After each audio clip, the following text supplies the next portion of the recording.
Hi friends, காலையில் யோகா வந்து நான் ஷார்ட்ஸ் போட்டிருக்கேன். யோகாவுக்கு போனது அங்கே வந்துட்டு நான் ப்ரீத்திங் எக்ஸசைஸ் செஞ்சுட்டு நான் உங்களுக்கு அதில் ஷார்ட்ஸில் போட்டிருக்கேன்.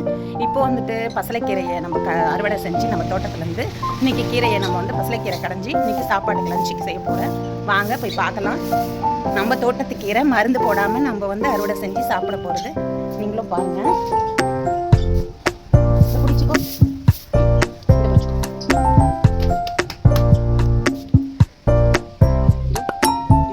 ஃபுல்லாகவே வந்துட்டு நல்லா இருக்கு. பசலைக்கீரை இது வந்து அப்படியே கொடி போல ஏற்றி விட்டுருக்கேன். கட் பண்ணி வச்சிருக்கேன். ஃபுல் கீரையும் கட் பண்ணிட்டு நம்ம இன்னைக்கு கீரை செய்யறத பார்க்கலாம் வாங்க. இந்த மாதிரி இந்த பூச்சா இருக்குல்ல, அது சில இலைங்க இருக்கு. அது சில இலையெல்லாம் வந்துட்டு இது பண்ண வேண்டாம். சில இலை அந்த பூச்சி இலையெல்லாம் நம்ம போட வேண்டாம். அதெல்லாம் வந்து கட் பண்ணி போட்டுருவோம். பூச்சி இல்லாத இலையை மட்டும் எடுத்து நம்ம கீரை சமைச்சு சாப்பிடுவோம்.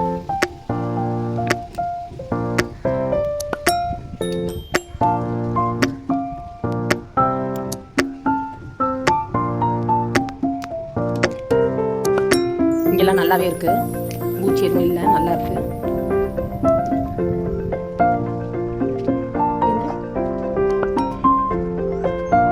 இதெல்லாம் நல்லா பெரிய கீரையாவே இருக்கு. இது அவ்வளோ உடம்புக்கு நல்லது. முட்டி வலியெல்லாம் வந்து நம்மளுக்கு குறைக்கும். அதாவது தொடர்ந்து நம்ம இதை வந்து வாரத்துக்கு ஒரு நாளோ இல்லை 2 நாளோ எடுத்துக்கிட்டா முட்டி வந்து வலி இருக்காது. முட்டி வந்து நல்ல ஆரோக்கியமாக இருக்கும். பசலைக்கீரை வந்து முட்டிக்கு ரொம்ப நல்லது. நான் வந்து வாரத்தில் ஒரு நாள் செஞ்சுருவேன். ஒரு கீரை வந்து ஒரு நாளைக்கு ஒரு கீரை, வாரத்தில் ஒரு 5 நாள் கீரை சமைச்சிடுவேன். ஏதாச்சும் ஒரு கீரை. கொஞ்சமாக பருப்பு போட்டு இந்த கீரையை பச்சை மிளகாய், ஒரு வெங்காயம், தக்காளி இதை போட்டு கொஞ்சமாக புளி போட்டு கடைஞ்சி எடுத்து சாப்பிட்டோம்னா அவ்வளோ டேஸ்ட்டாக இருக்கும். கொஞ்சம் நெய் போட்டு சாப்பிடலாம். இல்லையா நல்லெண்ணெய் போட்டு தாளிக்கலாம். கடுகு வடகெல்லாம் போட்டு தாளிக்கிறோம்ல, அந்த மாதிரி டைமில் மிளகாலாம் போட்டு தாளிக்கும் போது நம்ம வந்து நல்லெண்ணெய் போட்டு தாளிச்சிக்கலாம்.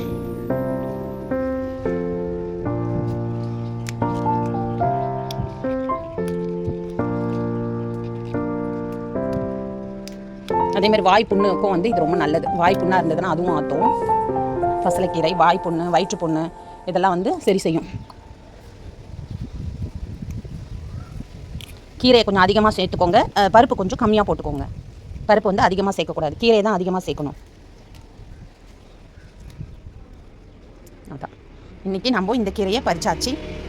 இதுதான் நம்ம வீட்டில் இன்றைக்கி பண்ணின அறுவடை, கீரை அறுவடை, பசலைக்கீரை. இதை தான் வந்து இன்றைக்கி நம்ம சமைக்க போகிறோம் லஞ்சுக்கு.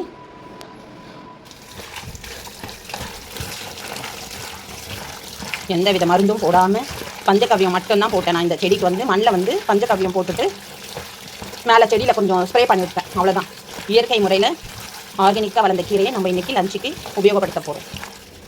அடுத்தது இந்த கீரை சொன்ன பார்த்தீங்களா, பசலைக்கீரை.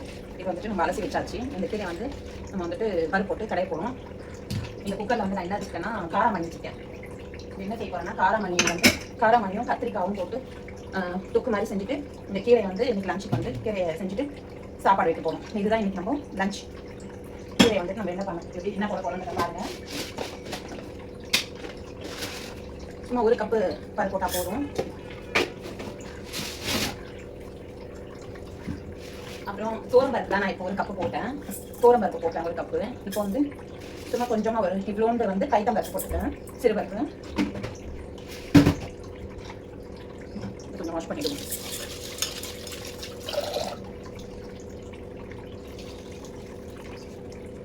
கொஞ்சம் வாஷ் பண்ணியாச்சு. இப்போ வந்து கீரையை வந்து இதில் போட்டுருவோம்.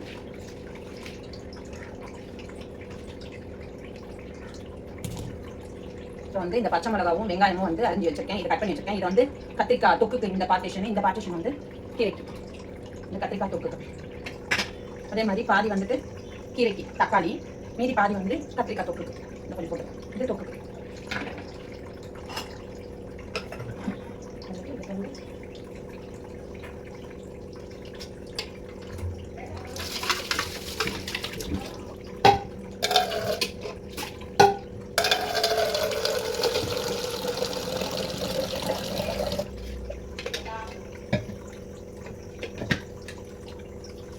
இது வேக வைக்கிறதுக்கு கொஞ்சம் தண்ணி போட்டுப்போம்.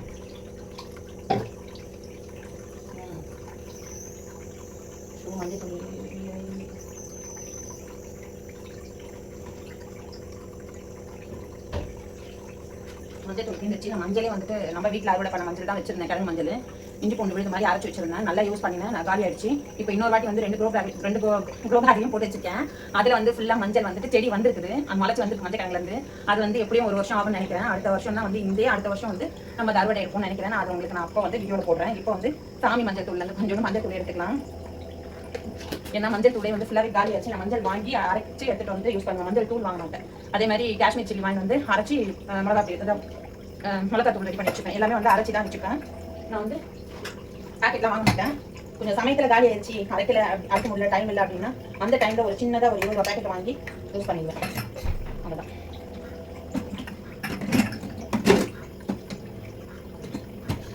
இது வந்து பச்சை மிளகா கொஞ்சம் போட்டிருக்கேன். வேக வெந்த உடனே அதுக்கப்புறம் தாளிக்கும் போது கொஞ்சோண்டு கடுகு, ஜீரகம், மிளகா போட்டு, காஞ்சி மிளகா போட்டு, குண்டு மிளகா அதை போட்டு தாளிச்சு இறக்கலாம்.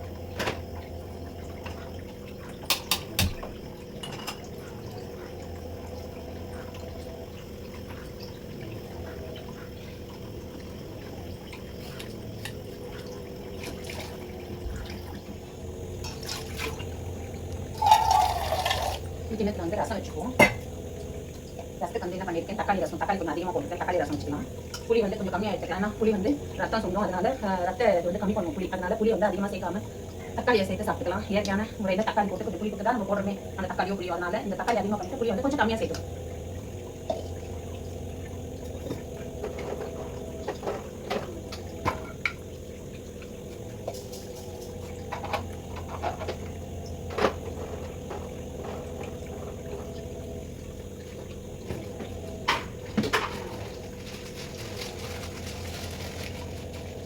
மிளகு ஜீரகம் 2 போட்டுருக்கேன். மிளகு கொஞ்சம் கம்மியாக பண்ணிட்டேன். நான் வந்து கசப்பு நிறைய மிளகு போட்டேன். அளவுக்கு வெளியே போடுறேன். அதனால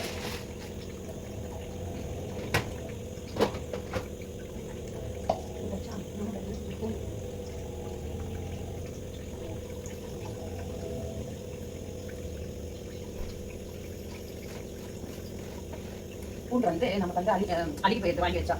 நம்ம வந்து சமைக்கிறதுக்குள்ளே பூண்டு வந்து அழுகிடுது. அதனால இதெல்லாம் ஒரு சமைக்கும் போது ஒரு சின்ன டிப்ஸ் உங்களுக்கு நான் சொல்றேன். நம்ம வந்து பூண்டை வந்து இந்த மாதிரி உடுத்து நல்லா இருக்கும் போதே பூண்டை வந்து சேவ் பண்ணி இந்த மாதிரி உடுத்து வச்சுட்டோம்னா, டப்பால போட்டு ஃப்ரிட்ஜில் வச்சிட்டோம்னா பூண்டு ரொம்ப நாளைக்கு நமக்கு வரும். இது காலி ஆகிறதுல நம்ம நல்லா ஃப்ரெஷ்ஷாக எடுத்து சமைக்கலாம். அதனால பூண்டு வந்து நான் ஃப்ரிட்ஜில் எடுத்து வச்சுக்கிட்டேன். இந்த பூண்டு போட்டுக்கலாம். பூண்டு நிறையா போட்டு வச்சா நல்லா இருக்கும். ரசம் வாசமாக இருக்கும்.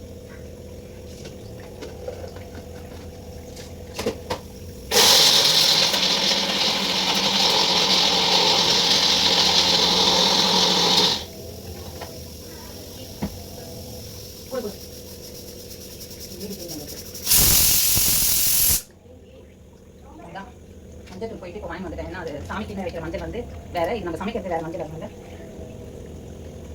ஃபஸ்ட்டு கீழே இறக்கும் போது போட்டுப்போம். கொஞ்சம் ரசத்துக்கும் போட்டுப்போம்.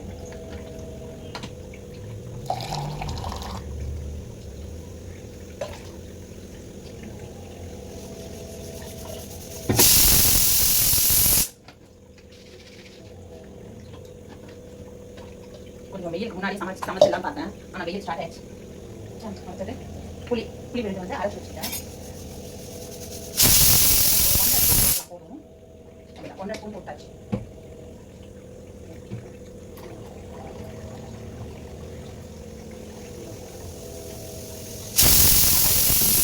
கீரை ரெடி ஆயிடுச்சு. கீரை எடுத்து வச்சுக்கணும். ரசம் வச்சுக்கணும். இப்போ கொஞ்சம் மஞ்சள் பொடி போட்டுப்போம் ரசத்துக்கு.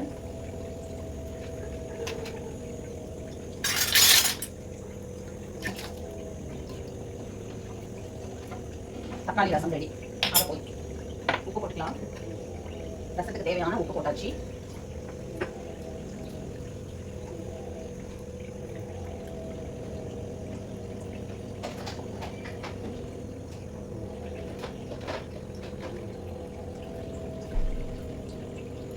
கொத்தமல்லி கொஞ்சம் போட்டுக்கலாம்.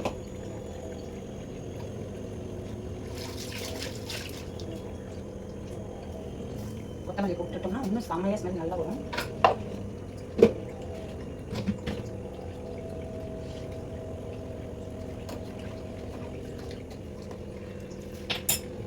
இது வந்து காரமணி வந்து வெந்துருச்சு.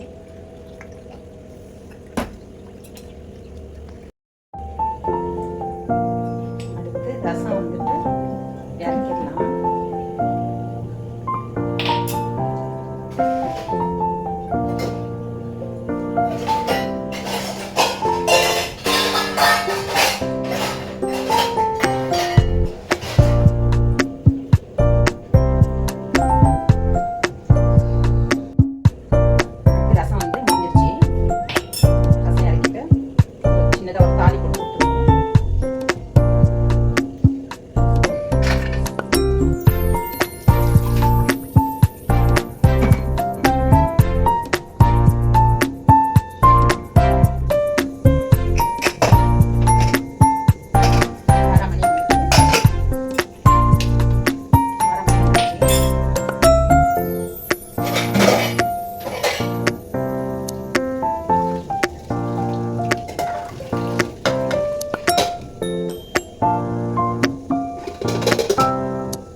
மூடி போடாமல்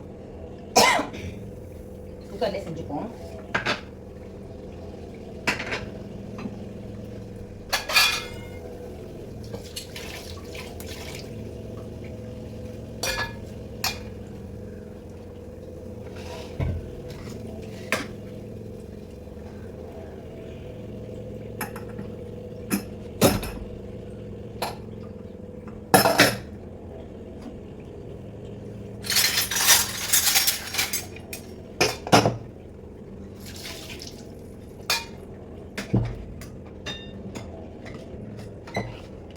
கீரையும் வந்து ரெடி ஆகிடுச்சு. இன்னொரு பக்கம் வந்து பரவாயில்ல, கீரை வந்து தாளிச்சிடுவோம். இப்போ வந்து ஃபஸ்ட்டு வந்து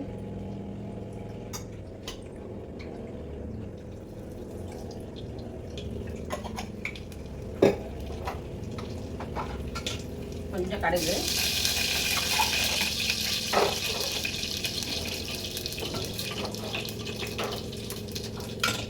கொஞ்சம் சோம்பு, 2 கிராம்பு,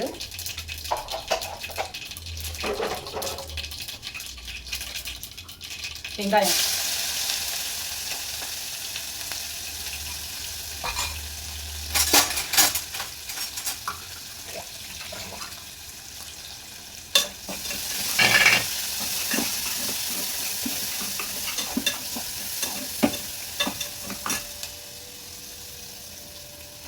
இந்த காரமணி, வெள்ளை காரமணியும் கத்திரிக்காயும் போட்டு தொக்கு செஞ்சுட்டு இந்த கீரை பசலைக்கீரை செஞ்சு சாப்பிட போடும். ரசம் வச்சாச்சு. இதை முடிச்சிட்ட உடனே இந்த கீரையை வந்து வேறு இதில் மாற்றிட்டு அந்த குக்கர்லேயே வந்து சாதம் வச்சிடலாம். உங்களுக்கு ஈஸி மெத்தட் சமையல்லாம் வந்துட்டு நான் சொல்லிக்கிட்டு இருக்கேன்னா உங்கள்கிட்ட ஷேர் பண்ணிக்கிட்டு இருக்கேன். அதனால் நீங்களும் வந்து இதெல்லாம் ட்ரை பண்ணுங்கள். தெரியாதவங்க, தெரிஞ்சவங்க விட்டுருங்க. தெரியாதவங்க வந்து இதை பார்த்து நீங்கள் தெரிஞ்சு செஞ்சுக்கோங்க.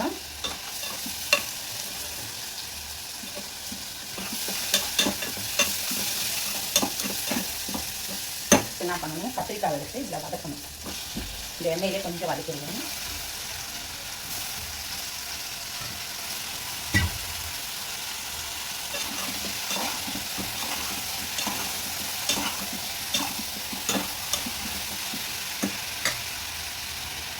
கொஞ்சம் இஞ்சி பூண்டு மசாலா கொஞ்சம் போட்டுப்போம், 1 ஸ்பூன்.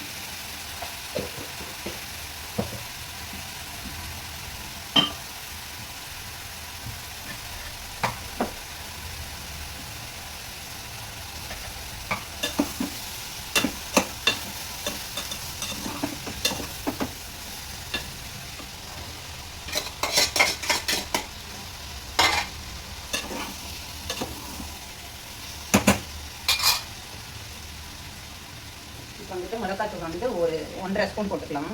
ஏன்னா ஒரு 2 ஸ்பூன் 2.5 ஸ்பூன் கூட போட்டுக்கலாம். நல்லா காரசாரமாக கீரைக்கு நல்லாயிருக்கும். ஆனால் இப்போ நிறைய வெயிலாக இருக்கிறதால நம்ம மிளகாத்தூளெல்லாம் காரம்லாம் வந்து கொஞ்சம் கம்மியாக சாப்பிட்டுப்போம். அதனால வந்து நான் ஒரு 2.5 ஸ்பூன் போட வேண்டிய இடத்துல நான் 1.5 ஸ்பூன் தான் போடுறேன். 1 ஸ்பூனு, ஒரு 1/2 ஸ்பூன் இதில் தான் போடுறேன். நம்ம வெயிலுக்காக இப்போ வந்து எல்லாத்தையுமே வந்து கம்மி பண்ணிக்கணும். ஆனால் நிறைய மோர் சாப்பிடணும். தேவையான அளவு உப்பு,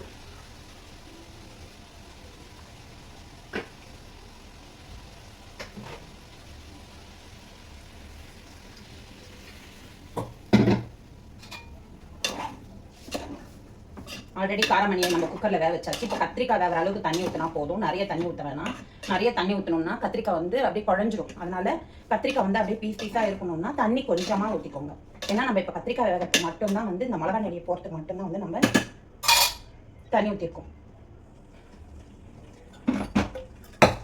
பசலைக்கீரை ரெடி ஆயிடுச்சு. நம்ம தோரம்பருப்பை விட பைத்தம்பருப்பு தான் எடுத்துக்கணும். டாக்டரும் வந்து அப்படி தான் சொல்லியிருக்காங்க. நான் பார்க்குற டாக்டர் வந்து அப்படி தான் சொல்லியிருக்காங்க. ஏன்னா தோரம்பருப்பை விட பைத்தம்பருப்பு தான் வந்து உடம்புக்கு வந்து நல்லதும் கூட. அதனால் நான் தோரம்பருப்பு ஒரு புடி போட்டிருக்கேன். பைத்தம்பருப்பு ஒரு புடி போட்டிருக்கேன். போட்டு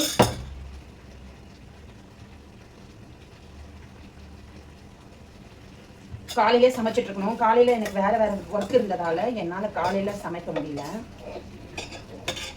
இப்போ இதை வந்து ஒரு தாளிப்பு கொடுத்துருவோம் கீரையை.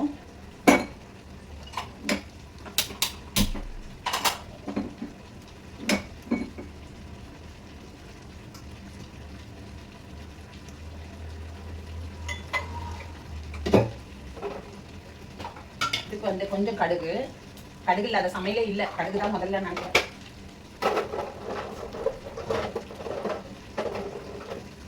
இதில் கொஞ்சம் ஜீரகம்,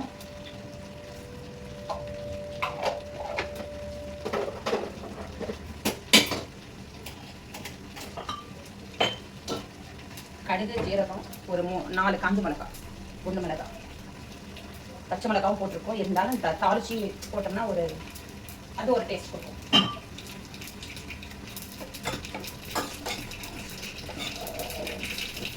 கீரை பார்த்தீங்களா இவ்வளோ வந்து சூப்பராக அந்த பசலைக்கீரை வந்து செம்மையாக பண்ணியிருக்கேன்.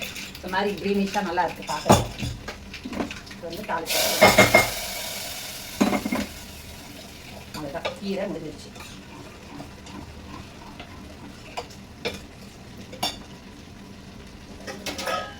கீரை வேறு கிண்ணத்தில் மாற்றிடுவோம்.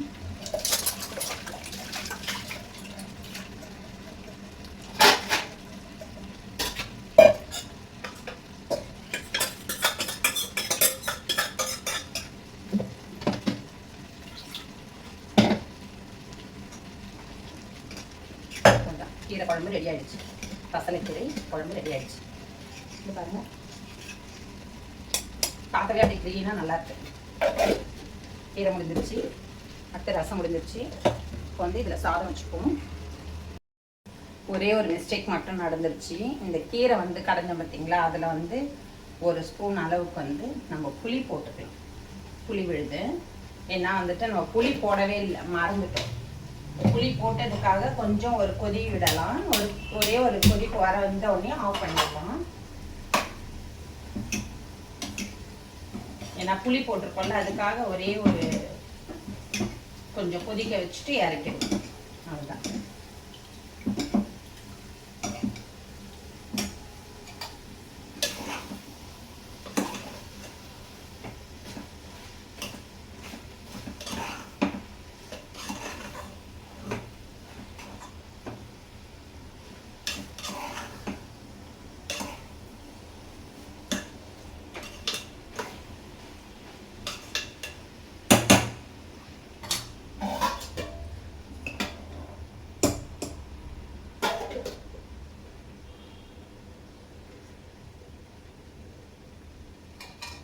இது ஒரு 5 நிமிஷம் பொறுத்து நம்ம கீரையை ஆஃப் பண்ணிடுவோம்.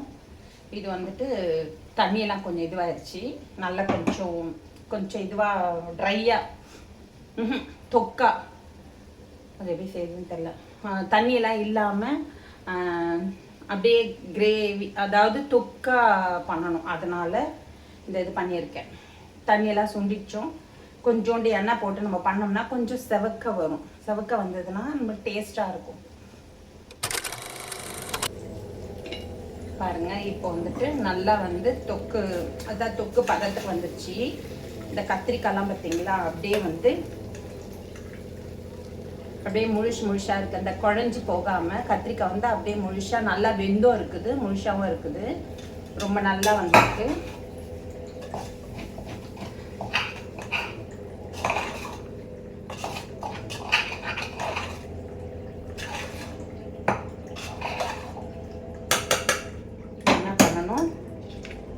கருவேப்பிலை கொஞ்சம் போட்டுக்கலாம்.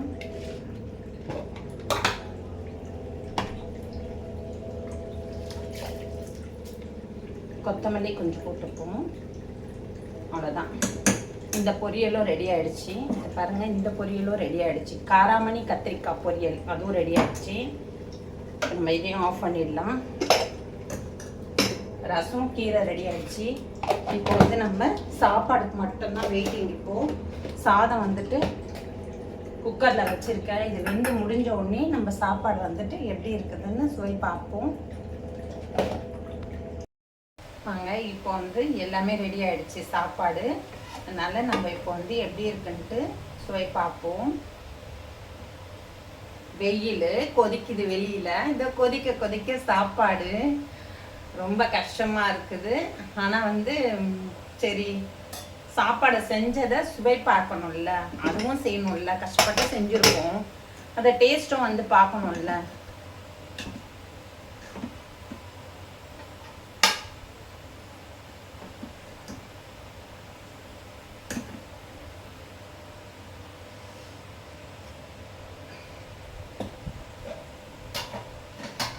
ரசம் இருக்குது, இதோ இருக்குது ரசம், சாப்பாடு, இதோ பொரியல், கத்திரிக்காய் காராமணி பொரியல், ரசம், சாப்பாடு, இதோ கீரை.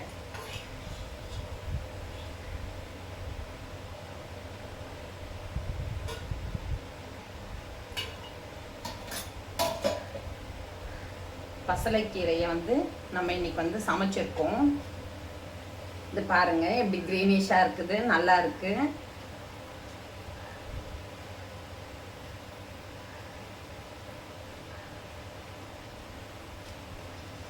அவ்வளோ முட்டி வலியெல்லாம் வந்து சரியாயிடும். அந்த அளவுக்கு வந்து இது மருத்துவ குணம் நிறைந்த கீரை. இது பசலைக்கீரை.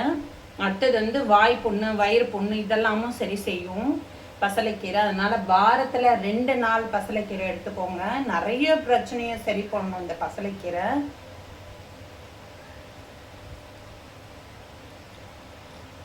நல்லா வந்திருக்கு, டேஸ்டா இருக்குது.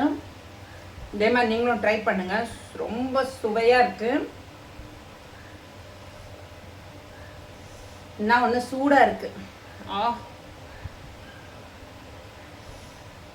இந்த கத்திரிக்காவை எடுத்து வச்சு சாப்பிட்றதுக்கு சூடா இருக்கு கத்திரிக்காய்.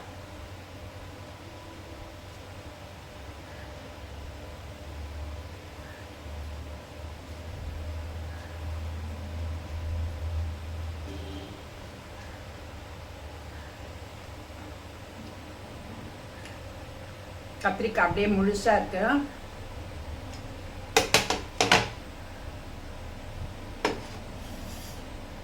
இதை வந்து அப்படியே கூட நம்ம சாப்பிடலாம், ரொம்ப டேஸ்டா இருக்கும்.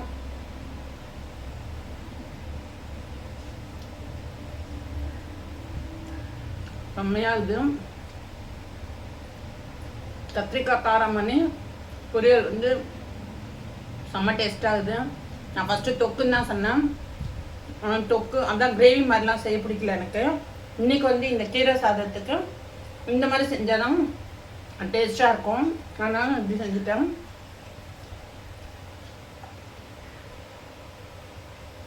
ரொம்ப நல்லா இருக்குது. இதே மாதிரி நீங்களும் ட்ரை பண்ணி சாப்பிட்டு பாருங்க, சுவை பாருங்க. இந்த அலிநாள் தமிழச்சி சேனலுக்கு சப்போர்ட் பண்ணுங்க, சப்ஸ்கிரைப் பண்ணுங்க, ஷேர் பண்ணுங்க, லைக் பண்ணுங்க. அலிநாள் தமிழச்சிக்கு சப்போர்ட் பண்ணுங்க. Bye friends.